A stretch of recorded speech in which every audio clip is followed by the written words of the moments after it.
Hey guys, welcome to Manifesting Better. I'm back with another video and another topic that needs to be addressed. I also have an Instagram account, the link for that is in the description box below. Coaching is also available, the link for that too is in the description box below. Hey guys, hope you're well. So in this video, I want to talk about how I deal with my fears while manifesting. Now, I am going to be touching upon a lot of things in this video. I will be talking about what are fears, why do fears come, are fears normal or not? Because I get a lot of questions about this that, hey Karan, I'm working on my self-concept, but my fears are still coming up, because of which it makes me feel that I'm not working on anything at all. So I'm going to be talking about that too. I'm going to be talking about uncertainty. I'm going to be talking about two different kinds of fears. I will also be sharing my ritual on how I self-talk while I'm having some fears. And then I will be talking about how I face them and how I help myself by facing these fears and getting my manifestations faster. So let's get into this video and understand all these topics. Watch till the end. I will explain everything properly so you will understand all of this and how to deal with this. So the first thing, what are fears? Fears is a very huge topic, right? So there are a lot of fears. Some fears are bad, some fears are legitimate, some fears are just out of the blue and perception based. Our first job is to first accept that fears are normal, right? We as humans having fears are normal. At any given point of time, everyone has some fears. All human beings, I don't know one person who does not have any fears at all. I think what happens is that when we get into the concept of manifestation, we have these expectations that any fears or negative thoughts are something which are wrong, and their existence means that we are doing something wrong, which is not the case, as I will explain why they come in the first place, so you will have a better understanding of them. But fears are basically things that tell you you might not get what you want, or maybe you are doing something wrong, or maybe you see something and your fears tell you that it won't change, or maybe your fears tell you that you won't amount to anything, or it will all be for waste, and all these things, right? So these are fears. Now, why do fears exist? Why do fears come? So think about it. Your mind has one job, and that is to make sure that you are alive, right? Your mind doesn't necessarily care if you are in a relationship or not, or what kind of car do you have. It cares that you are alive. Because of that, my mind needs to create assumptions, right? Think about it. If I wasn't making any assumptions, I wouldn't be able to move forward with life at all. So every morning when I wake up and I have a cup of water, right? A glass of water, I have already made an assumption that it is safe to have because I've had it before, right? If I would question everything, then I wouldn't be able to even drink a cup of water without actually analyzing it. I wouldn't be able to use my cell phone. I wouldn't be able to talk to people.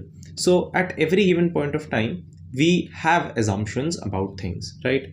Now these assumptions are either based on positive experiences, or these assumptions are based on negative experiences. When we have a positive based assumption, which is what I call a positive feedback loop pattern, my mind will assume that it's safe for me to proceed forward with. When I will have an assumption where it is based on a negative feedback loop pattern, this is usually something where I have invested something, time, effort, money, feelings, knowledge, anything, and I haven't gotten the result that I wanted. I would be left blindsided. And now, because my mind has one job, which is to protect me, it will do everything in its power to tell me that this thing might not be safe for me. So our fears are usually things which either we don't know, so our mind automatically assumes that it might be risky, or things that we have had a bad experience in the past, or it is just safe to assume the negative because then I wouldn't at least be hurt, at least I wouldn't be blindsided, at least I wouldn't be at least I would be accepting it. So these fears are normal, they come, and it's completely fine for these fears to come, and this is the reason that they do. So when your mind is actually giving you these fears and telling you these negative thoughts, it's not because it wants to hurt you, but the purpose behind giving you these thoughts and putting you into this position is to tell you that, prepare yourself, be safe. This thing might not be safe for you, you might get hurt, so might as well protect yourself, right? That is what fears are for, and that is why they come. And a big reason why other than this that fears can be there is because of our past conditions, and I will discuss about this in more detail when I reach to the next point, like where I talk about two different types of fears. But a big reason why fears exist is because of our past conditions, and conditioning, which tells us that some things are not actually safe for me to receive. Now, are fears normal? Yes. no matter how much you work on yourself, you cannot protect yourself from having fears. That's just a part of your human existence. This is where there is a very unhealthy expectation with people, where we think that, if I am having a negative thought, or if I have a fear, that must mean that I'm doing something wrong. I cannot even count the number of times that I get messages from people where they tell me that, hey Karan, I was working on manifesting and all these things, and I got a fear, and now I got a fear. I'm worried, I'm feeling down, I feel that I'm doing everything wrong because I got this fear.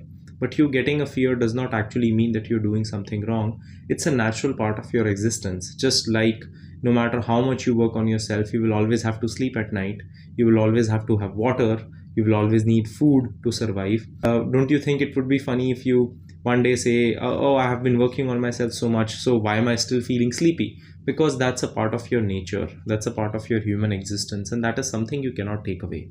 So fears are absolutely normal, and I keep telling myself this one statement is that no matter how much I work on myself, I will never be fully rid of anxiety and fears, because that is a part of my experience, and more often than not, it's something for me to surpass and overcome, not something for me to crib about. So fears are there for a reason. A lot of times it's just because when you want something, you say that I want it, then you need to surpass that fear to actually become someone who has it. That's the whole point of it. The next part: how and what do fears have to do with uncertainty? A big reason why we actually assume the negative outcome, and the big reason why we keep acting on our fears and not on our faith, it's because faith requires some sort of uncertainty, right? Just like fears do. So fear is also an uncertain outcome, because at this current moment your fears do not exist. Fears are mostly about the future. I would say 99% of them are about the future, just like faith is about the future. The thing is, with assuming a positive outcome, it's the same thing. Assuming a negative outcome, it's the same thing. It's just that the world that we live in, majority of the people around you are usually people who haven't done the work that you are doing now. So if you would generally see, most relationships around you are failing. It's not a surprise, because majority of the people don't know how relationships are supposed to be, right? I talked about this in one of my previous videos where I was talking about why it's difficult to manifest relationships. It's because that is not something that is taught. So it's not a surprise that people are actually failing in relationships. If I have if I tell you, count all your previous relationships, the probability is that most of them have actually ended in some unhealthy way, or even if they have ended in some place, now the one that you're in, those past relationships and their failures are the reasons that the now relationships are struggling, right? Because those gave you the fears, and now you are projecting those fears onto the current relationships. So that's the case. That's why we are being given a lot of fears. But another thing that I would say is that we get fears because it's easier for us to believe that the negative will happen, because then we wouldn't hope, then we wouldn't be confident, then we wouldn't be happy. One thing our mind hates more than being hurt is that expecting to be happy and then being hurt. So I would rather be hurt right now by assuming the worst case scenario, because it is safer. Because if I assume the best case scenario, I will start to feel happy, and then what if it's taken away from me? Then what will I do? I will be left with nothing, right? So I would rather assume the worst case scenario and move forward with that. That's why we are actually having fears for a very big part. And it's another way for us to embrace, escape uncertainty, because if we are escaping uncertainty, we are just assuming the worst case. At any given point of time, everything outside of you is uncertain, right? Manifestation, and a lot of people who get into it can sometimes get into a zone where they try to use manifestation as a way to escape uncertainty, when the whole journey is about embracing it. Once you embrace uncertainty, that is where faith comes from, that is where trust comes from. Trust and faith are a byproduct of you believing in something that does not exist right now, right? So the whole concept is to embrace uncertainty, because at any given point of time, uncertainty exists. Even if you're manifesting something, you're still uncertain of the how, right?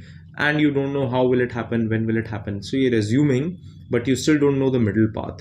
And your job is to make sure that you allow the middle part to happen. Now, what are the two types of fears? The first fear is a fear that you have to face. What that means is, a lot of times we keep doing something because we are allowing ourselves to be guided by a fear, and we avoid doing something which we should be doing because that's good for us, but we are escaping it because a fear tells us to. An example of this: Let's say I should be starting my own business. I want to, right? Let's say I should be working on myself. Let's say I know that I'm being obsessed with this person and I shouldn't be doing that. All of these things where I know that I can take an action, but I am not doing it because I'm afraid. Now, this is the first kind of fear. I faced this fear recently too, and not recently, a while back. I hate water and I hate heights more than water. And I was in this position where I could cliff jump, and I did it, and I faced that fear, and it was the most adventurous thing at that time in my life. I have done more things after that, but when I faced it, it gave me this power to know that I can face anything. So when something like this happens, when a fear comes up where I know that I should be dealing with it, and there is a step that I can take which will help me deal with this fear. When there is something like that, the only thing that I do is I ask myself, how fast can I face it? The thing is, if I convince myself enough, I will just keep on delaying it. And my mind, because it has this ability to want to protect me, it feels that me facing anything that is slightly away from my comfort zone is me putting myself at risk. But that is not necessarily me putting myself at risk if I know it is going to give me something, right? So me facing this fear in this situation would be to face it, would be to take that call, start that business, quit that job. All these things I need to do in order for me to face that fear. The second kind of fear is something that we are running away from. Now, this is usually for people who are manifesting a person or a relationship. How it goes is, we know that we shouldn't be doing something, but we keep doing it because we are afraid of something. An example of this would be, let's say I'm in a friends with benefit scenario with someone, and I am not putting up a boundary because I'm afraid. I'm afraid that what if I put up a boundary and even the lesser part that I have is taken away from me, right? When something like this happens, the first thing that I do is I tell myself, what's the long term? Like, people positive visualize, I in these situations sometimes negative visualize. I ask myself, what will keep happening if I keep going in this dynamic for a longer period of time? And the answer comes that if I keep going in this dynamic for a longer period of time, I am going to be worse from where I am right now. I'm going to hate myself. I'm going to not like my circumstances. See, I know that this fear is very intriguing. It tells you that, maybe this one more try is going to be the way and going to be the time that you get it, right? That's usually not the case, because if that would have been the case, you would have gotten it way before. Insanity is doing something again and again and expecting a different outcome. Does not exist, right? Genuinely have a conversation with yourself. Ask yourself, what is my life worth to me? Am I actually willing to waste my time because I'm afraid of either someone's judgment, or I'm afraid of standing up for myself, or I'm afraid of not getting the full thing? Because I am definitely not going to get the full thing if I keep settling for lesser, and I don't deserve it then. Like, being very honest, if I keep settling for lesser, there is no reason for me to get the full thing anyhow, right? And it would be unrealistic of me to keep asking for the full thing when I don't want to even take a stand for myself. See how funny it is. I am expecting the person that I want to manifest to take a stand for me when I'm not even willing to take a stand for myself. Sorry for my dog behind. I hope you cannot hear her barking. But it's a very important thing to do, and to face that fear, because if you won't, you will keep being stuck in this situation. So I hope that you take learning from this, and I hope you actually apply this in your life, and I will see you guys in the next video. Click the like button if you liked the video. Subscribe and turn the notifications on for more such content. Comment down your video suggestions, and I will see you guys in the next one.